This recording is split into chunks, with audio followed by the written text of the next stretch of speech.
Hello' everyone, মই দীপামণি আপোনালোকৰ বাবে আজি লৈ আহিছোঁ এটা টেষ্টি ৰেচিপি।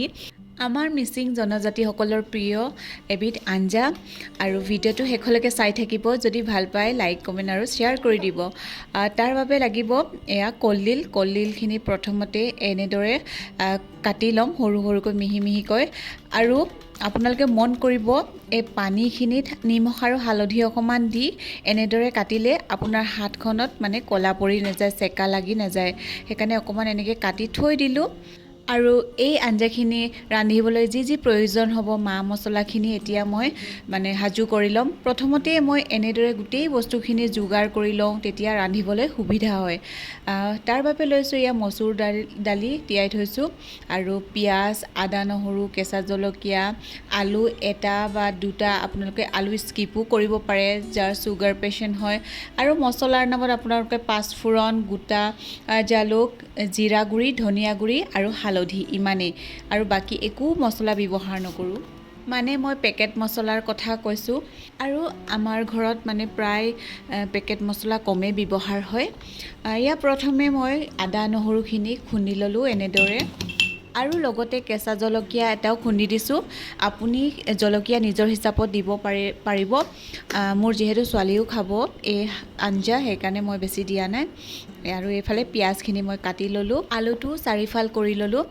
কাটি থোৱা কলডিলখিনি পানীৰ পৰা উঠাই অকণমান পানীখিনি টুকি ৰাখিলোঁ এনেদৰে। আৰু এইফালে কেৰাহী পাতি দিলোঁ, এয়া তেল ঢালিলোঁ। এতিয়া তেলখিনি ভালদৰে গৰম হোৱাৰ পাছত প্ৰথমে দিলোঁ মই পাঁচফোৰণ, তাৰপিছত দিলোঁ পিঁয়াজ, আৰু এইখিনি অকণমান ভালদৰে ভাজি লৈ তাৰপাছত মই দিলোঁ মাংসখিনি অলপ সময় ভাজাৰ পাছত মই দিলোঁ আদা নহৰু খুন্দি থোৱাখিনি। আগতে মই আদা নহৰুখিনি নিদিলোঁ, এতিয়াহে দিছোঁ, কাৰণ আগতে দিলে বেছি জ্বলি যোৱাৰ চান্স থাকে। লগতে দি দিলোঁ আলু কিডোখৰো, তাৰপিছত ভালদৰে লৰাই থাকিলোঁ এনেদৰে। অকণমান সময় ঢাকোন দিলোঁ। ঢাকোন খোলাৰ পাছত এয়া বাকী শুকান মছলাখিনি মই দি দিলোঁ। জিৰা গুড়ি, ধনিয়া গুড়ি, হালধি গুড়ি, এইখিনি দি ভালদৰে আকৌ ভাজি ল'লোঁ। সেইখিনি ভাজাৰ পিছত জুইখিনি অকণমান কমাই মই আকৌ ঢাকোন মাৰি থলোঁ। এতিয়া মছলাখিনি জ্বলি নোযোৱাৰ আগতেই মই এইফালে কাটি থোৱা কলডিলখিনি দি দিলোঁ এনেদৰে, আৰু ভালদৰে মাংসখিনিৰ লগত ভাজি ল'লোঁ। এই আঞ্জাখিনি বনাওঁতে আপোনালোকে ছাইডত পানী গৰম কৰিবলৈ একেবাৰে নাপাহৰিব। আৰু লাগি ধৰাৰ নিচিনা কৰিলে এই গৰম পানীখিনি অকণমান আপোনালোকে ঢালি থাকিব। আৰু ইফালে এতিয়া মই ঢাকোন মাৰি থলোঁ। 10 মিনিটমান পাছত এয়া ঢাকোন খুলি আকৌ লৰাই দিছোঁ। আৰু মাংসখিনি প্ৰায় 60% মান সিজি গৈছেই। এতিয়া দালিখিনি দি দিম, মচুৰ দালিখিনি দিওঁতে গেছৰ ফ্লেমটো কমাই থৈ দিব লাগে, যাতে লাগি ধৰি জ্বলি নাযায়। আৰু লগালগ পানী ঢালিব নালাগে, পানী নঢলাকৈ আকৌ ঢাকোন দি থৈ দিব লাগে। 5 মিনিটৰ পাছত আকৌ ঢাকোন খুলি যেতিয়া লাগি ধৰাৰ নিচিনা কৰে, তেতিয়া গৰম পানীখিনি দি দিব লাগে। বেছিকৈ দি দিব নালাগে, অলপকৈ দি দাইলখিনি সিজাব লাগে, তেতিয়া টেষ্টটো আহে। দুবাৰমান এনেদৰেই পানী ঢালি ঢাকোন মাৰি সিজাই ল'ব লাগে ভালদৰে চব্জিখিনি ঢাকোন মাৰি। আৰু এতিয়া মই বনাই লওঁ পুদিনা চাটনি।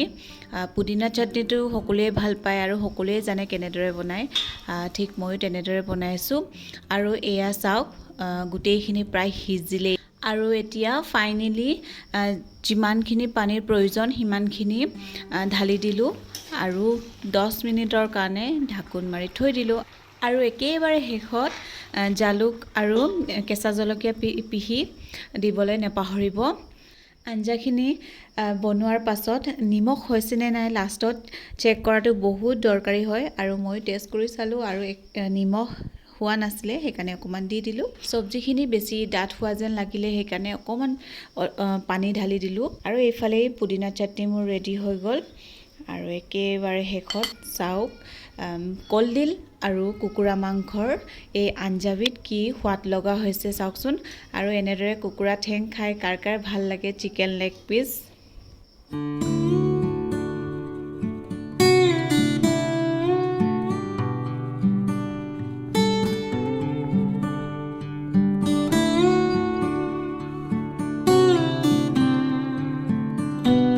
আশা কৰিছোঁ আজিৰ ৰেচিপিটো আপোনালোকৰ নিশ্চয় ভাল লাগিলে আৰু বনাই খাব, বনাই খাই যদি ভাল পায় জনাব আৰু যদি বেয়াও পায় জনাব আৰু আকৌ নতুন এটা ৰেচিপি লৈ আহিম আৰু লাইক কমেণ্ট শ্বেয়াৰ ছাবস্ক্ৰাইব কৰিবলৈ নাপাহৰিব।